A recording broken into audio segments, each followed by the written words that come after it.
The scent of pumpkin pie enhances the strength of male erections by 40% and vaginal tumescence by 11%. This is Exploring Unusual Sex, the podcast about odd stuff that helps understanding everyday matters. Our host today, from Milan, Italy, is author, journalist and personal coach Ayzad. Welcome! In this episode we'll talk about cracking what you shouldn't, permanent training, biblical misunderstandings, a career in torture, and much more. Let's get starting, and the first topic is the gender apocalypse. Please indulge me in telling you about something exquisitely Italian, although its origins are very American. I am referring to the so-called gender panic, a phenomenon that since 2015 is being used in the laughable puppet theater that passes for politics in my country to preemptively kill any sensible discussion about sex education in schools. Something that will greatly help curbing social and frequently violent discrimination against women and minorities. Its root would be the gender menace, meaning the conviction of a very vocal fringe that, nested inside the European Union, a mysterious homosexual lobby is plotting to destroy the very foundation of civilization. Their weapon is the gender, a subtle brainwashing of children since preschool who would be forced to get naked, have sex, masturbate, dress as girls and do other atrocities to turn them all into gays. This way, as grown-ups, they'll be able to marry each other and obliterate any traditional family by buying test-tube children from desperate women in developing countries, and of course to rape them since childhood and turn them into yet another queer army. The proposed solution is consequently to limit school curricula to pure notions only, leaving the education to life and real values to the parents at home, and in the terms they feel more appropriate for the children who, after all, belong only to them. That's what you have to endure hearing when you live in the province of the Vatican. It is peculiar how this terrible ideology assumes that the victims are male children only, or that gay people care anything about twisting the preferences of heterosexuals, but the evidence is pervasive and unquestionable. If you don't believe that, you just have to watch Kung Fu Panda or Finding Dory, that according to distinguished anti-gender politicians are actually nefarious weapons of psychological warfare out to destroy the world. And they are dead serious. Now, please stop laughing and let us try to understand what is really happening here. First of all, consider that to make the threat scarier, the word they use is in English, in a country where only 10% of the population actually speaks the language. Of course, gender ideology doesn't even exist. We do have gender studies, which are part of sociology and analyze the disparities between men and women, expressed, for example, with femminicidio, an idiom indicating the relatively common killing of women by their partners, or with the average 21% difference in salary for comparable jobs. More than half a century of perfectly legitimate scientific research concluded that the common origin of these issues and others, affecting males too, by the way, are educational stereotypes attributing inferior qualities to females and persons with non-normotypical character or sexuality. To recap, if you teach children that women are the weaker sex, whose natural role is to make babies, cook and keep the house tidy while men are stoic and brutal heads of the family, well, it is no surprise when as grown-ups they'll keep feeding the same inequalities and neuroses we are so much suffering ourselves. European directives, of course, have nothing to do with an imaginary jerk in circles, transvestism or rented wombs as they call them. Simply, they ask for schools to teach since day one that all human beings have the same worth, independently from their gender, skin color, age, or the people they love. The message is that a female can happily aspire to become a prime minister, and a male can show his emotions without being bullied for that. No sexual traumas then, and no hidden lobby, at least because lobbies are created by those who already hold power, not by discriminated minorities. So why such a peaceful initiative has been so distorted by certain groups and public figures? Let me interrupt you just a sec for an important reminder. The episode notes contain all the links to the topics mentioned in the podcast, and if you want to dig deeper, you will find hundreds of further articles on the Ayzad.com website. So-called gender panic exists mostly to legitimize groups and individuals who have no other reasons to be than as opposers of some enemy of society. Remove that someone to hate, and with no more excuses to get financed, they'd be forced to work, maybe even towards some useful goal, and God forbid that. Also, while the leaders cash in, fragile, unsatisfied and manipulable persons look at their likes-collecting war for an identity they cannot develop in other contexts, and they embrace it in good faith, even when faced with obvious lies. You have already heard the discussion about fake news and the end of journalism, so I won't repeat it here. As a former journalist, though, I am only noting that today information has been substituted by the hunt for clicks and their attached advertising income, so reality fades and becomes simply a background for contents capable of surprising, outraging, feed to traffic somehow, or work for some stakeholding politician. The more your bullshit is preposterous, the better.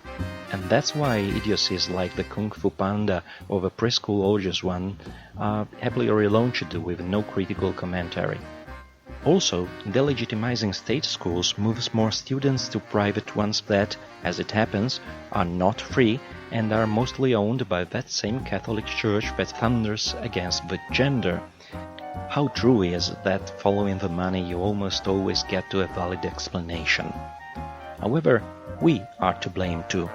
If condemning the concept of a weaker sex and teaching respect emancipates women, even the most rational man experiences a certain instinctive resistance in forsaking privileges he acquired through the millennia, and even the most revolutionary woman feels a little distress in leaving behind the behavioral models that are continuously restated in every facet of society.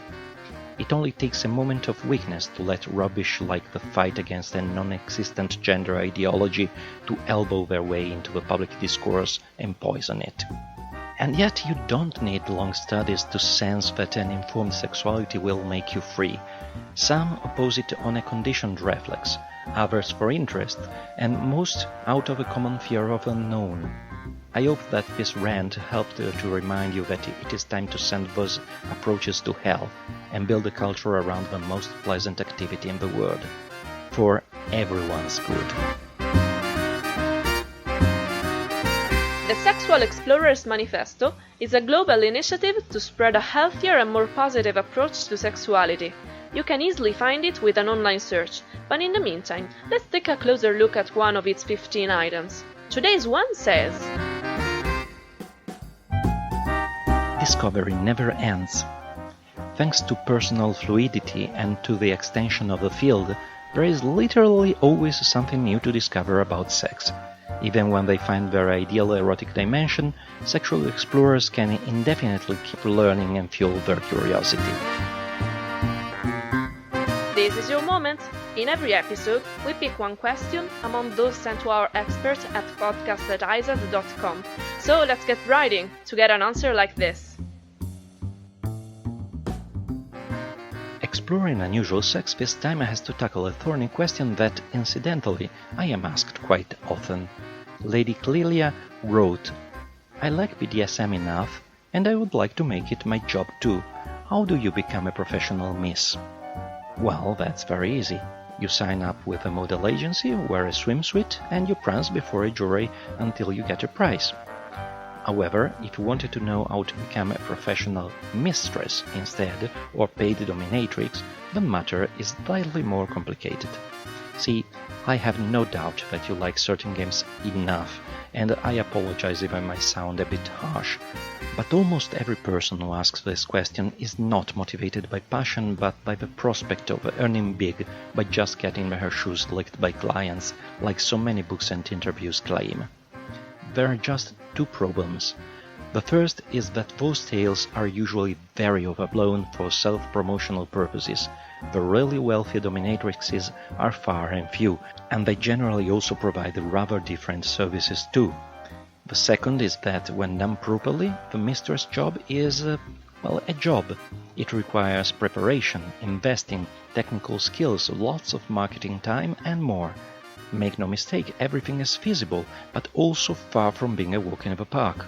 Usually, as soon as I begin to explain the sort of effort required, the other person runs away, realizing that holding on to her mundane job is much easier and less problematic.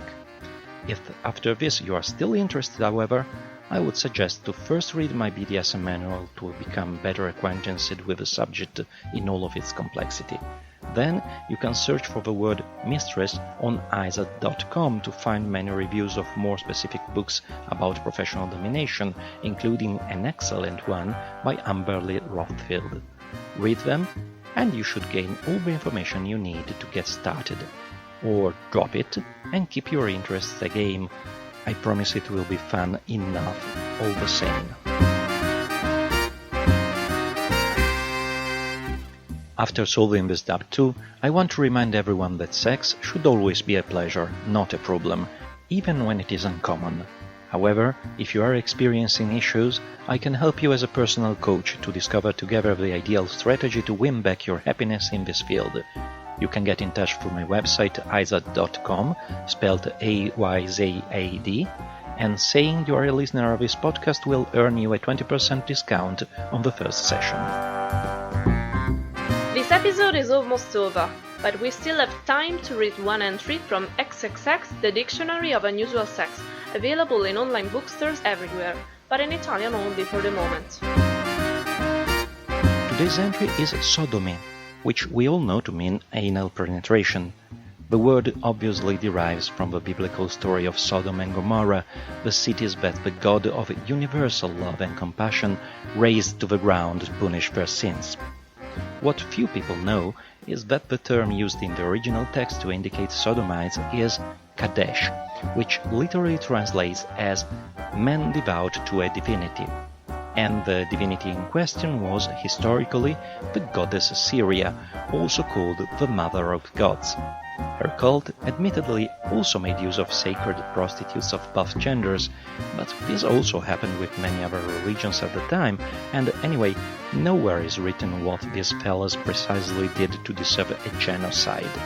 In other words, there is a strong possibility that it was all just an unfortunate misunderstanding, maybe with a little excuse of a bit of envy between different cults. Well, it happens. But try telling that to those who resided in Sodom.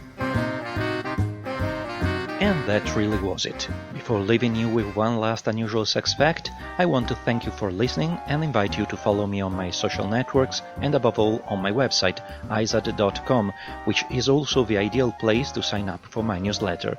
That way you'll get straight in your inbox new articles, reviews, invitations to events, and the notification for new podcast episodes which you can listen to and comment pretty much everywhere, like iTunes, Spotify, YouTube, Spreaker, and so on. If you liked exploring unusual sex, I would also like to invite you to fill the Tell Me About You form you can find linked in the episode notes, so you will help me make the next episodes even better and closer to your tastes. Finally, you can also lend a hand by telling your friends about this podcast and writing about it on your social networks. Thanks, and before moving on to the next episode, here's the fact I promised you. Taghandan is an Iranian practice in which you violently hit your own erected penis to banish the desire to masturbate, and it is one of the world's foremost causes for penile fractures.